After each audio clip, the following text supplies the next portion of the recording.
feel like we're missing the excitement over there. Hey, welcome to the closing beat, everybody. Happy Tuesday. How you doing out there? Hope you had a good long weekend. All is good with you guys there. Because it's been a little tough in the markets today, unless you're cheering for a pullback, and we are, so I'm happy to do that. Interestingly enough, tonight, we're going to, just coincidence, the Jazz After Dark video tonight will be focused on how we're investing here. And you can't miss the title. We thought, well, this will get attention. How I'm investing $250 million right now. So that'll be tonight. We'll cover some of the funds and how all that works and stuff.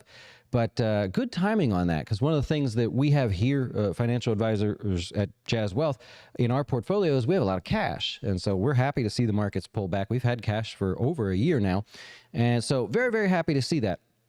Now, if you fell for the large cap, big tech stock market rally, those 10 names that I talked about over the last couple of weeks, it's been a tough run. You know, you got to take the good with the bad. But we're going to talk about all that here today. We are financial advisors that like to talk about the stock market because that's our wheelhouse. We don't buy mutual funds and just wish our clients well. We manage our own funds here as well. So we're very active and often very knowledgeable about the days, weeks, and months goings on. Yeah, that's how you say it. Anyways, anyway, good news, bad news? What do you want here? I'll tell you, every sector was lower here on the day today. The better performing sectors year to date were the weakest ones today, as the trend shifts to, oh my God, maybe this isn't the bottom in the market. Maybe the market will pull back. And so the money that chased the high performers really just comes out and goes to more safety. The safer, I'm not going to say safer, the better performers today, even though they were down, is going to be consumer staples, healthcare, utilities, right? We've been talking about that. How come these sectors aren't doing so well, even though we're suspecting maybe there's a recession in here or something? So I do want to point that out. And also, every factor of the market was down. That's not a term you hear often, but that means large cap value, large cap growth, small cap index, small cap growth, things like that. You got growth, index, and value. Every one of them, large, small, and mid cap, all down today by over 1%, I should say. So it wasn't like it was just a small pullback. Now, if we go over to the charts here today, you know, Friday, by the way, was kind of interesting because we've seen this year where the days have been starting weak or starting with a sell-off and then recovery. There's actually a fun study out there. I will credit them if I can think of it, but there's a fun study that shows a algorithm that buys the stock market on the open and sells it on the close. And then there's another algorithm that says do nothing at the open, buy the close, then wait till the next morning and buy the open. And it kind of measures that throughout the year. Last year, if you bought on the open and sold on the close, you lost a lot of money, right? Because we were down every day, meaning the market got weaker throughout the day. But if you bought the close and you sold the open, you were actually profitable last year. It was really cool. Well, this year, it's the opposite. The market's opening weak or lower and recovering. That was going well until today. Because what happened, right? We're changing our trend there. Now the S&P, there we go, right there. The S&P is, you know, even after today, it's trading around 18 times earnings. So, I don't know, is that good or bad? Is that something you're familiar with? 15 times earnings is the 20-year average. So the market is still technically overvalued on a fundamental basis there.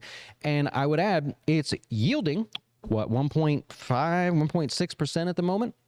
And so what's happening is we have to now measure our risk in the market. You see what's happening today with the, I don't want to say value, but maybe the total return you're expecting, meaning that dividend included. And you've got to measure that against what? Bonds. You now have the choice to do that. So you have the choice of jumping in the market, hoping for a bounce and maybe collecting your 1.5 or 1.6% in dividends if it's the S&P, or hop on over to what, the 5 or the 1 year. I'll show that in a second, actually, and get 5%, over 5% now, risk-free return. And so that's where this is coming back into play. It's actually over here where we have people realizing, and we can see it, money flowing into bond funds, 58 billion, money flowing into money market funds because there's a risk-free return. It's not amazing, but it's better than dealing with this junk in the stock market, and that's what is happening.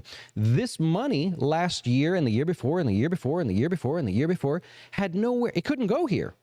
The money had to go here if you wanted any type of return. And so I'll go back to that same comment where now the market bouncing rapidly and just out of nowhere probably doesn't exist too much because there's not all that extra money. A lot of that money is over here now in the bond market. I mean, quite a bit more now. We got the new fund flows numbers. It's even higher. So we don't have a recipe for a stock market that can rocket ship back to highs. What would cause that? We have less money going in the market, the stock market as a whole. We have concern in the stock market. We have rates that are now, kind of crazy here. So there's not that fear of missing out anymore. Whereas, the last couple declines, you felt that way. There's a real chance you could have missed out. Also want to point out that Sunday, did you catch it? You know what Sunday was? No? Got no idea? Sunday was the 3-year anniversary of the peak before COVID hit. So that was the high, but of course it was a weekday. We lost 33% in 23 days. It doesn't feel like 3 years ago, to be honest there. So, that's what it is. And also, there's actually been, let's talk about this here. I put my notes down. The S&P has actually gained 24.4%. That doesn't mean it bounced 24%. Remember, we're talking about the peak. So basically, 3 years ago, the market hit a high, fell, so oh my God, that's not looking good, then recovered all of that plus 24.4%. So if you've been investing in the market for 3 years or more, you have a profit. So don't let this intraday stuff really scare you there. The best performer there was, in fact, the NASDAQ. I'm going to pop over here. I'm using the ETFs as the proxy or as the benchmark so you can see what actually happened. Not the best performer, but I'll point out the NASDAQ up 27% from the pre-drop in COVID there, so 27+%. Small caps, as often I point out, the best performing index is not the S&P 500, but small caps actually outperformed all of that. And just kind of interesting to take a look at. What was the best sector, you guys think?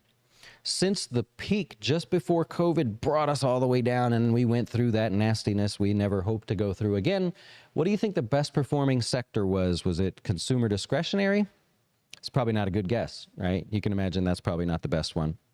Was it basic materials? I'll give you a hint. They gained 41%. So in fact, outperforming every major index. Probably an easy guess there, actually. 79% returns over and above the pre-COVID high goes to energy.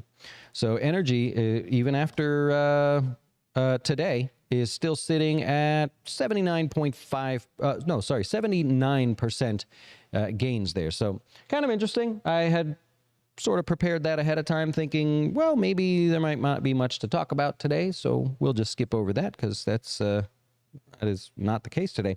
And just remember, the takeaway, by the way, is the real returns, big returns in the stock market, however you choose to participate, come when other people fail to see the discount. Meaning they're scared, they're nervous, they're fearful, the world's going to end, it's not going to go well, blah, blah, blah. That's where your big returns come from. So if this turns into that, then you'll know, of course, that's how you want to participate. And, of course, we'll cover it. Okay, I want to talk about this here real quick. We've got bonds. Unfortunately, it continues to do what it does there, the bond market. So kind of tough there. Yields in the short term. Where did I put that at? I put that in our notes from Jazz over this weekend there. Yields for the bond market in the short term higher than in the long term. Okay, that's not good, by the way. When yields are higher in the short term, it means everybody's fearful about the short-term prospects of the economy or bond market. When they're higher in the long term, everything's fine. You loan money for the long term at a higher rate than you would loan money to me for 30 days. I've done classes on this, etc. So we continue to have that. It's quite nasty, to be honest with you. If we look around, the 1 year's trading at 5.032%. That's a 1 year return, right? It's why you see, sometimes why you see your high yield savings accounts at over 4% now. The 5-year bond trading at 4.17, 10-year 3.94, 30-year 3.9. Less risk for a longer amount of for a longer duration. That's not normal. That continues actually there. So just something I wanted to point out. And if you're looking at the bond market, as prices go down, yields go up. So we're going up, up, up, up, up, up, up, up, and away. Oh, I want to point this out. Energy, since the last time we really focused on this, more of a meaningful drop in the energy market, especially on Friday. Take a look over here. You got the oil and energy sector divergence. Remember, we talked about that. I shared this exact slide with you to show that that's not common. The divergence between the energy sector and oil prices should not exist. It just should not be happening. It should be correlated to at least some degree, not maybe as tight as you've seen in the past.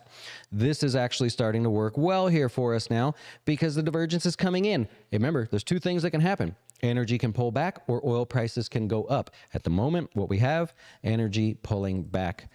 Doesn't mean there's anything wrong. It's just, you know, it means that maybe a little overpriced and we're adjusting for forward earnings because oil prices are lower. All right, rambled a little bit there. Let's go on to our wine and wealth class last week. If you want to know anything about covered calls, whether the stock goes up, down, or sideways when you're playing along with covered calls, check out our wine and wealth class from last week. We've also talked about how the wealthy handle their joint accounts, or I should say don't handle their joint accounts, because that is not something you would want to do there, and you probably shouldn't do it either. So take a look at that. And return on capital. And like I mentioned already, Jazz After Dark tonight, we're going to talk a little bit deeper about how we're investing our money right now. All right, stocks in the news. Let's jump over to it. I'll take your questions. Unfortunately, Norfolk Southern, a little extended here based on what happened in Ohio. I think there was an article today. Was it New York Times? The New York Times said, it was them. They've had a higher accident rate for some time as compared to their competitors, and it's kind of a bad time for that to come out. If you look at Home Depot, they had earnings better than expected there. They did lower their guidance going forward. They're starting to see weakness from those of us that are out there shopping and playing along with the housing market. A little different than what Lowe's said, actually, from when they had their earnings. You got Molson Coors. That's a big mover today. It actually did well. So when I initially kind of read through this, I thought, well, that's probably not going to be a good day for them. We happen to own it, so I'm happy with that there. Better than expected earnings there. But what's interesting, and I thought would be a bad thing, is beer. These guys sell beer. So beer volume down by 7%. But we know that is really their problem. That's not the market's problem or the economy's problem. How do we know that? In our notes from Jazz this weekend, I actually shared this slide with you. From retail sales, we know that bars and restaurants now account for almost 14% of the entire retail sales in the United States.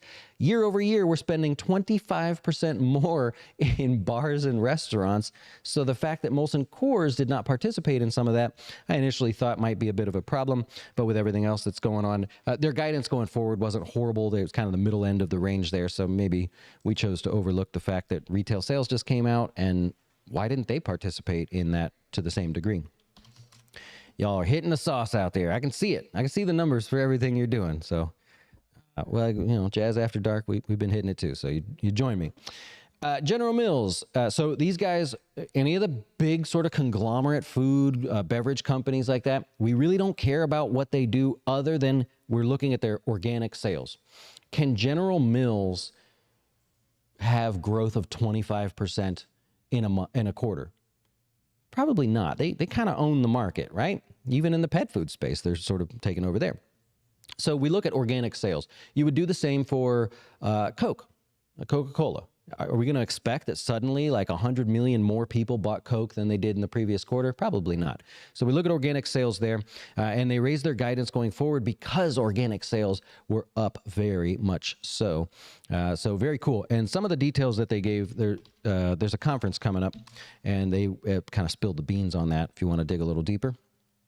And finally, Walmart. Walmart, by the way, if you didn't know, we kind of say Walmart finishes earnings season. That's not technically true, but a lot of people look at Walmart as finishing it off. We look at the big financials as kicking it off. We look at Walmart as finishing it off, though we still have about 10% of the S&P still to report, utilities and retail, things that don't really move the market. So we kind of say once Walmart reports, we've got a healthy reading on the economy, and it's time to move on to other stuff.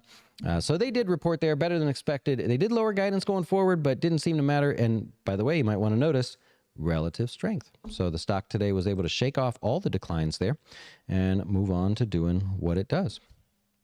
All right, I'll take your questions if you have any questions there, and we will see what happens. If I can answer the questions, great. If I can't, I will quietly run away so that you don't know that I don't know the answer. And I'm going to try to pop out the questions here and see what's going on. I think it'd be a fun video tonight, by the way. If you're new to Jazz Wealth, or you don't know about us, or you're just looking to learn a little bit more, check out tonight. Be a good share of probably a lot more detailed information than I normally share publicly. Yeah. What do you think about the China situation now? Yeah. How do you like us now? Huh? I saw what Biden did over the weekend. I didn't follow a whole lot of it, so I don't agree with financial media today saying, that darn bond market, man, that spooked investors. Really? Don't you think it has a little bit to do with old Putin taking the airwaves there, too? Might be just a little bit. So the wealthy don't have joint accounts. Imagine us tell their wife no more joint account. Well, it doesn't mean that the spouse is not participating or have rightful ownership. Don't mistake me for trying to say I'm telling you how to hide your money. You really don't hide money these days anyways, but no, that's not the trick. You think savings account rates got under 1%? Oh, mine did.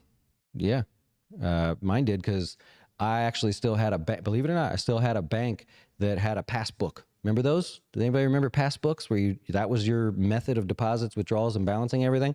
And they would stick it. This is like 2002, by the way, 2003, somewhere in there, it feels like. And you would deposit $25. They would take your passbook, stick it into essentially a typewriter, and it would spit on the thing and tell you they made a deposit. And you take that book and run on your way, man. So I am that old. Yeah. So you got it there. You're looking at high interest savings accounts. So I caught my eye because you said that there. They all seem to be no-name banks since you get your customers all over. Do you have any suggestions once customers like? There's a lot, but if you read the bottom of the fine print, they're all using basically the same three places to do that. We could do the same thing. We could have a Jazz Wealth high interest savings account, but if you read the fine print, it would just say all done through a bank out of Colorado, or Utah is popular. So it just, I don't know. We don't do that there, I guess. But Marcus is popular. I'm not biased by that at all either. They're really popular. I think the user interface is really good. I don't know that they're the most competitive, but yeah. Yep. Utility stocks. Actually, so I haven't done that. That's a good question. Utility stock performance around earnings, since that's a smaller sector, that's something we can do and break down maybe the top 15 names or something for you. But I don't know off the top of my head. That one I wouldn't know. Happy to do it, though. What do you think about starting positions in small cap ETFs now with their pullback? Yeah, there's nothing wrong with you saying, oh, the market's pulling back and I feel like I want to participate. And I know it's going to be rough here for a little bit, but nothing wrong with starting a position. Sure. I like that. Back to 3M. Okay, so did I get it wrong? I didn't look at it today. Okay. No, it's working on it. Yeah. You're working on 105, so at the moment, there's no pressure to the upside. So if you've got it in your heart that you need to see 105, I would think the tide is definitely in your favor. I have no problems with that. Don't I feel old? Sometimes I feel old, but then I forget, and it's not a big deal. Yeah, that's true. I was keeping up with the kids these days, and then I mentioned the old passbook, huh? Those kids don't know what a passbook is like. These kids would lose their passbooks these days. Kept mine in my back pocket. I think it'd be harder to invest in the future few years. I don't know what you mean by harder. I consider harder a discount when people say, oh, it's hard to invest, I keep losing. Depending on your time frame, wouldn't you rather have a market pullback so you can invest? So, not sure I totally understand the question there. Be better for 2-year bonds so you don't pay capital gains on a 1-year bond. Why is that? You're talking about buying and now that's difficult. You're talking about buying one, paying whatever the price is, not the yield, paying the price today, selling it hopefully for a higher price, meaning the yield went down before it matures. Think you got your terms confused a little bit there. AJ's going for the 30% drop. There it is. Yeah. What's a pass book? What's the pass book? Yeah, I don't care. So I like pullbacks myself, but I like pullbacks when the consumer is just easing up. Maybe they see the higher rates and they say, I'm going to hold back. I'm not going to buy the big stuff right now, the fancy stuff. Okay. I like that because you can reflect a reasonable price for a stock or a market based on its valuation.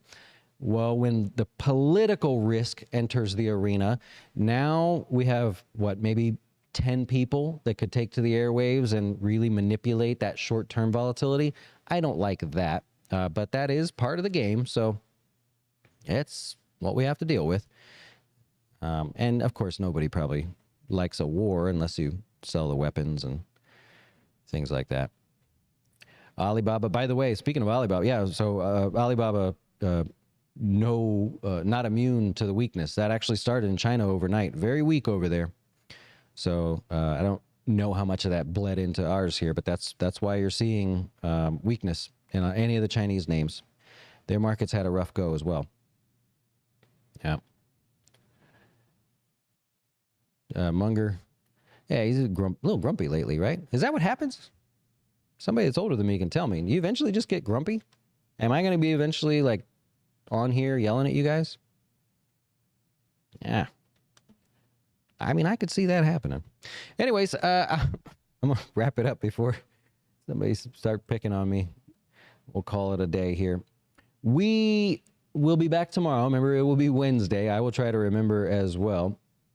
And I will be happy to talk with you then. We'll cover the markets, do all our stuff. Jazz After Dark tonight. I think you'll have some fun with it. If not, we'll never do it again. Simple as that, right? We can skip it. But I think you'll enjoy it. Maybe a different look at things. Thank you for watching. That's all I got. See ya.